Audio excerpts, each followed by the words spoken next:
ఓం గంగణపతే నమ ఐం సరస్వత్యై నమ శివాయ గురువే నమ జయ గురు దత్తాత్రేయాయ నమ మాతృభ్యో పితృభ్యో గురుభ్యో ఋషుభ్యో నమో నమ యా దేవీ సర్వభూతేషు మాతృరూపేణ సంస్థితా నమస్తస్తే నమస్తస్తే నమస్తస్తే నమో నమ. యూట్యూబ్ ప్రేక్షకులందరికీ కూడా నమస్కారం అండి. నేను పాలపర్తి గురునాథ్ శర్మ. ఈ రోజున మనమంతా కూడా అందరికీ వివాహాది శుభకార్యాలు కలగాలంటే ఎటువంటి పరిష్కారాలు చేసుకోవాలో ఈ యొక్క విషయం అంతా కూడా తెలుసుకోవడం జరుగుతుంది. ఈ రోజున ప్రధానంగా ఈ యొక్క శీఘ్రాతి శీఘ్రంగా కళ్యాణ యోగం కావాలంటే మేషాది ద్వాదశ రాశుల వాళ్ళకి జ్యేష్ఠమాస ఫలితాలతో భాగంగా విశేషంగా అందరికీ కూడా అఖండ రాజయోగంతో ధనప్రాప్తి కలగాలన్నా వివాహయోగం సిద్ధించాలన్నా వాళ్ళకి ప్రధానంగా అందరి జాతకులకు కూడా గురుబలం పెరిగి శుక్రబలం ప్రధానంగా ఏ గ్రహాలంతా కూడా కారణమవుతాయంటే వివాహానికి ప్రధానంగా లగ్న చక్రవశాత్తు సప్తమ స్థానాధిపతి సప్తమాధిపతి కానీ దశ అనేది పంచమాధిపతి దశలో కానీ మరియు లగ్నాధిపతి యొక్క దశలో అంతర్దశలో కానీ వివాహాది శుభకార్యాలు జరగడానికి అవకాశం ఉంటుంది. ప్రధానంగా ఈ యొక్క ప్రతి ఒక్క జాతకుడు గురుబలము శుక్రబలం అంతా కూడా శుక్రుడు అంతా కూడా కలత్రకారకుడు అవుతాడు. ప్రధానంగా బృహస్పతి అంతా కూడా ఈ యొక్క వంశాభివృద్ధికి మరియు గురుబలం పెరుగుతుంది కనుక శీఘ్రాతి శీఘ్రంగా ఆ కళ్యాణ యోగం కావడానికి ఆస్కారం ఉంటుంది. అతి శీఘ్ర కళ్యాణ యోగం కావడానికి ఆస్కారం ఉంటుంది. మరియు ప్రధానంగా ప్రతి ఒక్క జాతకుడు అంతా కూడా జన్మజాతకాన్ని కుండలనంతా కూడా చూపించుకోవడం ప్రధానంగా లగ్న చక్రవశాత్ కానీ నవాంశవశాత్ కానీ దశ వింశోత్తర దశ విధానంగా కానీ సప్తమాంశ దశాంశ అనేది పంచమాంశ అనేది యొక్కరంగా చూసుకోవాల్సి ఉంటుంది. అంశచక్రంలో ప్రధానంగా చూసుకుంటే కనుక ఈ యొక్క దశలంతా కూడా చూసుకోవడం షష్టాంశ అనేది చూసుకోవడం కానీ వివాహాది శుభకార్యాలు జరగడానికి ప్రధానంగా గ్రహాల యొక్క స్థితిగతి మేరకి గోచారరీత్యా గ్రహాల యొక్క స్థితిగతి చూసుకోవాలి. జన్మజాతకమే ప్రధానమైన జాతకంగా ఉంటుంది. ప్రతి విషయంలో కూడా ప్రధానంగా మేషాది ద్వాదశ లగ్నాలు ప్రధానంగా మేషాది మీనం పర్యంతం అంతా కూడా మేషాది మీనం పర్యంతం అంతా కూడా ప్రతి ద్వాదశ లగ్నాల జాతకులంతా కూడా ఎటువంటి లగ్నాల వాళ్ళకి శీఘ్రంగా కళ్యాణ యోగం అవడానికి పరిష్కారం చెప్పుకోవడం ఉంటుంది. మరియు రాశుల వాళ్ళకు కూడా అదే అన్వయం చేయడం జరుగుతుంది. ప్రతినిత్యం కూడా ప్రతి విషయంలో కూడా గణపతి ఆరాధన చేసుకోవడం వల్ల విఘ్నాలు తొలగిపోతాయి. ఆటంకాలు వివాహాది శుభకార్యాలు జరిగేటప్పుడు కానీ ఆటంకాలంతా కూడా తొలగిపోయి శీఘ్రాతి శీఘ్రంగా వివాహ యోగం కలగడానికి గురుబలం పెరగడానికి పరిష్కారం చెప్పడం జరుగుతుంది. శుక్రబలము అంగారక బలము చంద్రబలము ఈ యొక్క సప్తమాధిపతి యొక్క దశ ఏ యొక్క స్థానాల్లో ఉంది, గోచారరీత్యా ఏ రకంగా ఉంది, మరియు పంచమాధిపతి యొక్క రంగా ఉన్నారు లేదా సంతానకారకుడు మరియు ఉద్యోగకారకుడైన గ్రహం అంతా యోగకరంగా ఉందా లేదా, పంచమంలో ఏ గ్రహాలు ఉన్నాయి, పాపగ్రహంతో కలిసి ఉన్నాయా లేదా, ఈ యొక్క శనీశ్వరుడు వీక్ష అంతా కూడా సప్తమ స్థానంలో ఉందా, ప్రధానంగా శనీశ్వరుడు అంతా కూడా శని లగ్నవశాత్తు అంతా కూడా చూసుకోవడం జరుగుతుంది. ప్రతినిత్యం కూడా ఒక జాతకాన్ని చూసుకున్నప్పుడు విశ్లేషణ చేసుకున్నప్పుడు కూడా ప్రతినిత్యం కూడా లగ్న చక్రాన్ని ప్రధానంగా లగ్న కుండలిని మరియు గోచార చక్రాన్ని రెండు కూడా అన్వయం చేసుకోవాలి, కంపేర్ చేసుకొని చూసుకుంటూ ఉండాలి ప్రతినిత్యం కూడా. మరియు ప్రధానంగా చూసుకుంటే కనుక వివాహాది శుభకార్యాలు జరగాలంటే ప్రధానమైన కారణం ఏంటిదంటే యోగం అనేది ఉందా లేదా. జన్మజాతకంలో వివాహ యోగం అందుకు ఆలస్యం అవుతుంది.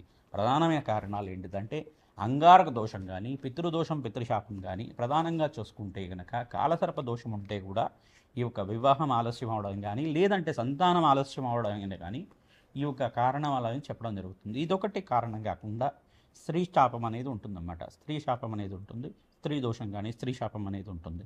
ఈ యొక్క చతుర్థ స్థానం శాతం అని చెప్పేసి అంటారు. లేదు సప్తమ స్థానంలో కొన్ని గ్రహాల యొక్క కలిక బట్టి దాని యొక్క స్థానాన్ని అష్టమ స్థానంలో కూడా చూసుకుంటూ ఉంటారు. కొన్ని స్థానాలు బట్టి గ్రహాల యొక్క స్థితిగతి మేరకు అంతా కూడా ఈ దోషం అనేది ప్రామాణికంగా చెప్పడం జరుగుతుంది. మరియు ఇదొకటే కాకుండా శనీశ్వరుడు వీక్షణ అంతా కూడా ప్రధానంగా సప్తమ స్థానం మీద ఉందా, పంచమ స్థానం మీద ఉందా, శనీశ్వరుడు అంతా కూడా యోగకరంగా ఉన్నారా లేదా, శనీశ్వరుడు యొక్క దశ నడుస్తుందా, ఏ దశ ప్రధానంగా చూసుకుంటే వివాహాది శుభకార్యాలు జరగాలంటే కనుక వివాహ యోగం కలగాలి. జాతకంలో వివాహ యోగంగా అతి శీఘ్రంగా కలగాలంటే ప్రధానంగా చేసుకోవాల్సిన పరిష్కారం ఏంటిదంటే ఈ యొక్క శివపార్వతుల కళ్యాణ ఘట్టాన్నంతా కూడా పారాయణంలాగా చేసుకుంటుండడం, అంటే ప్రవచనంలాగా వింటుండడం. శివపార్వతుల కళ్యాణం అంతా కూడా ఏ రకంగా జరిగింది, అసలు ఆ యొక్క శివపార్వతుల కళ్యాణం జరగడానికి పార్వతీదేవి ఎటువంటి తపస్సు ఆచరించింది, సాక్షాత్ పరమేశ్వరుడు అంతా కూడా భర్తగా పొందాలంటే ఎటువంటి తపస్సునంతా కూడా ఆచరించింది, ఎటువంటి యజ్ఞాతకృతలు ఆచరించింది అమ్మవారంతా కూడా, ఎటువంటి ఉపాసనంతా కూడా చేసింది అమ్మవారు, ఆ విశేషాలంతా కూడా చేసుకోవడం ప్రధానంగా. ప్రతినిత్యం కూడా ఈ యొక్క పార్వతి కళ్యాణ ఘట్టం అంటే శివపార్వతుల కళ్యాణ ఘట్టాన్ని అంతా కూడా ఆ యొక్క శివపార్వతుల కళ్యాణం వివాహ యోగం కలగాలంటే ఆ ప్రవచనంలాగా కథనంతా కూడా వినడం వల్ల శీఘ్రంగా కళ్యాణ యోగం కలగడానికి ఆస్కారం ఉంటుంది.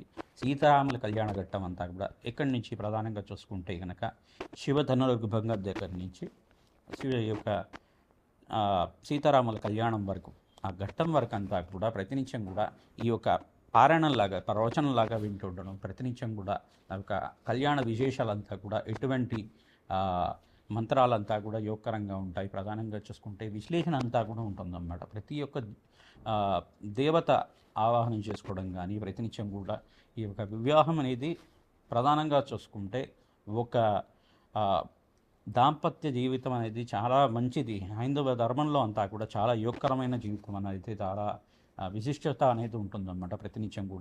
ప్రతినిత్యం కూడా వివాహాది శుభకార్యాలు జరగాలి, వివాహ యోగం కలగాలి అంటే కనుక ప్రధానమైన కారణం గ్రహంలో ప్రధానంగా ఏ గ్రహం కారణమవుతుందంటే బృహస్పతి, శుక్రుడు, ప్రధానంగా అంగారకుడు, చంద్రుడు, ఈ యొక్క గ్రహాలంతా కూడా ప్రధానమైన కారణమవుతుంది. లగ్న చక్రవశాత్తు సప్తమాధిపతి మరియు అష్టమాధిపతి, పంచమాధిపతి, ఈ యొక్క ద్వితీయాధిపతి యొక్క రంగా ఉండాలి. ఏకాదశంలో మంచి గ్రహాలు ఉండాలి. ఈ యొక్క గ్రహాల యొక్క వీక్షణ అంతా కూడా గోచారరీత్యా కూడా బాగుండాలి. గోచారరీత్యా ఈ ప్రధానమైన గ్రహాలు యోగకరంగా ఉండాలి. ఈ యొక్క కారణం అంతా కూడా చూసుకుంటూ ప్రధానంగా ఇటువంటి దోషాలు ఉన్నాయి, జాతకరీత్యా ప్రధానమైన దోషాలు ఉన్నాయి లేదా చంద్రలగ్నవశాత్తు అంగారక దోషం ఉందా, శుక్రలగ్నవశాత్తు అంగారక దోషం ఉందా, లగ్నవశాత్తు అంగారక దోషం ఉందా, లేదు 1, 4, 7, 8, 12 స్థానంలో అంగారకుడు దుస్థానంలో ఉన్నారా, పాపగ్రహంతో పాటు రాహుతో పాటు కేతుతో పాటు కలిసి ఉన్నారా, ఆ గ్రహాల యొక్క స్థితిగతి వెనక్కి కొన్ని లగ్నాలకి కుదోషం ఉండదు అంటారు, కొన్ని రాశుల వాళ్ళకి అసలు కుదోషం వర్తించదు అంటారు. కానీ ఏంటిదంటే పరోక్షంగా కానీ ప్రత్యక్షంగా కానీ ఈ యొక్క లగ్నవశాత్తు గ్రహాల యొక్క స్థితిగతి మేరకి వాళ్ళకంతా కూడా ఏదో ఒక దోషానికి కారణమవుతుంది.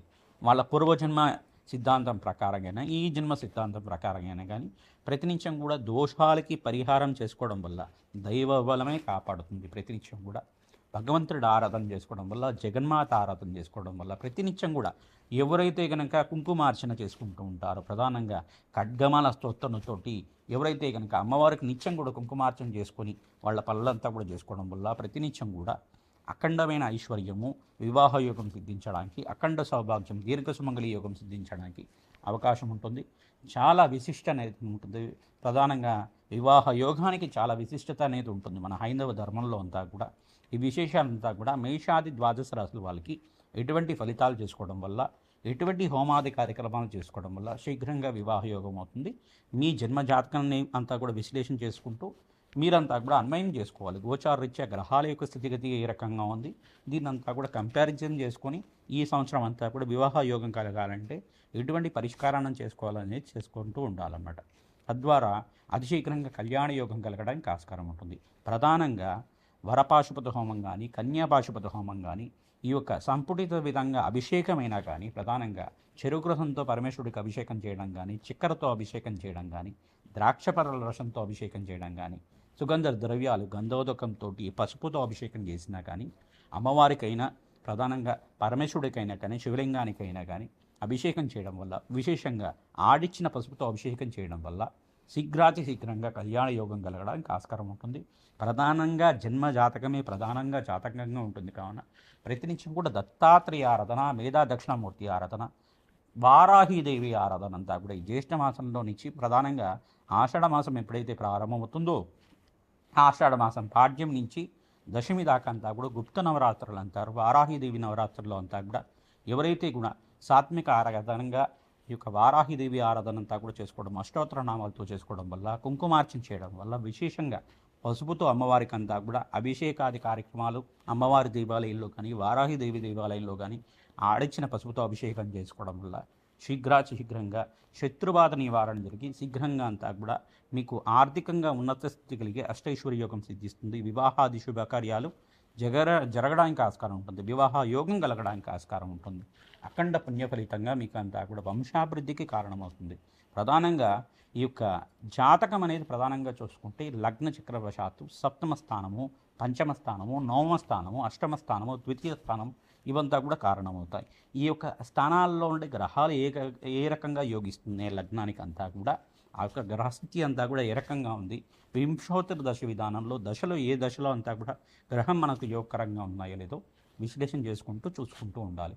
తద్వారా దోషాలకి పరిహారం చేసుకోవడం వల్ల దత్తాత్రేయ హోమం విశేషమైన హోమాలంతా కూడా చండీ హోమాది కార్యక్రమాలు చేసుకోవడం వల్ల శీఘ్రంగా పరిష్కారం జరిగి అష్టైశ్వర్య యోగంతో శీఘ్రంగా కళ్యాణ యోగం కలగడానికి ఆస్కారం ఉంటుంది. ప్రతినిత్యం కూడా రావి చెట్టుకి ప్రదక్షిణాలు చేసుకోవడం వల్ల, గోమాత పూజ చేసుకోవడం వల్ల కళ్యాణ యోగం అంతా కూడా సిద్ధించడానికి ఆస్కారం ఉంటుంది.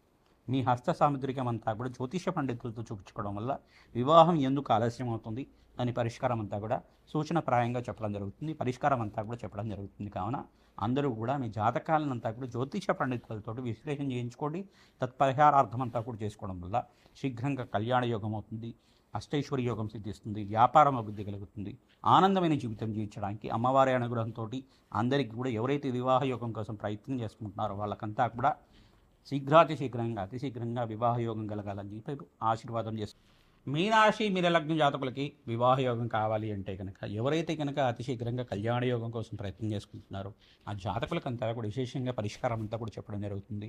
ప్రధానంగా ఏళ్ళనాటి శని ప్రభావంలో ఉన్నారు కావున వివాహ యోగం కలగడానికి ప్రధానంగా అక్టోబర్ 18 తర్వాత నుంచి మీకు వివాహ యోగం సిద్ధించడానికి బృహస్పతి అంతా కూడా కర్కాటక రాశిలో అంతా కూడా ప్రవేశం చేయడం, ఈ యొక్క గురుబలం అంతా కూడా పంచమ స్థాన యోగం అంతా కూడా పెరగడం వల్ల వివాహ యోగం సిద్ధిస్తుంది. తద్వారా మీరంతా కూడా ప్రధానంగా చూసుకుంటే వివాహ యోగం కోసం ప్రయత్నం చేసుకోవచ్చు.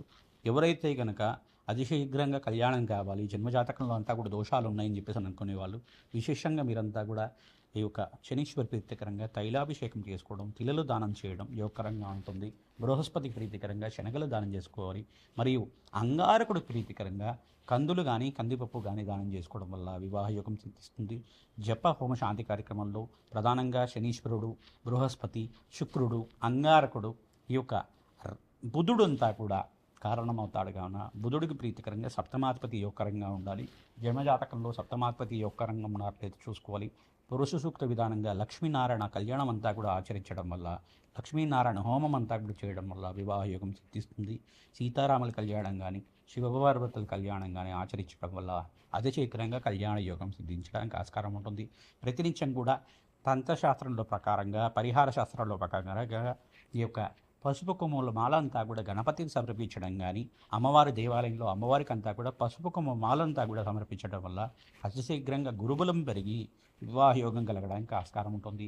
దేవాలయ ప్రాంగణంలో శుక్రవారం రోజున కానీ, గురువారం రోజున కానీ, శుక్రవారం కానీ అన్నదానం చేయడం వల్ల బీదవాళ్ళకు కానీ భక్తులకంతా కూడా దేవాలయ ప్రాంగణంలో భక్తులకంతా కూడా అన్నదానం చేయడం వల్ల విశేషమైన ఫలితంతో అతి శీఘ్రంగా కళ్యాణ యోగం కలగడానికి ఆస్కారం ఉంటుంది. అశ్వత్థనారాయణ కళ్యాణం కానీ ఆచరించడం వల్ల సర్వగ్రహదోష నివారణ జరుగుతుంది. ఎవరి జాతకంలో అయితే కనుక కాలసర్ప దోషం ఉంటే కనుక సుబ్రహ్మణ్య స్వామి కళ్యాణం ఆచరించాలి. నాగేంద్ర స్వామి ప్రతిష్ఠం చేసుకోవడం వల్ల వివాహ యోగం సిద్ధిస్తుంది. జయ గురు దత్తాత్రేయ.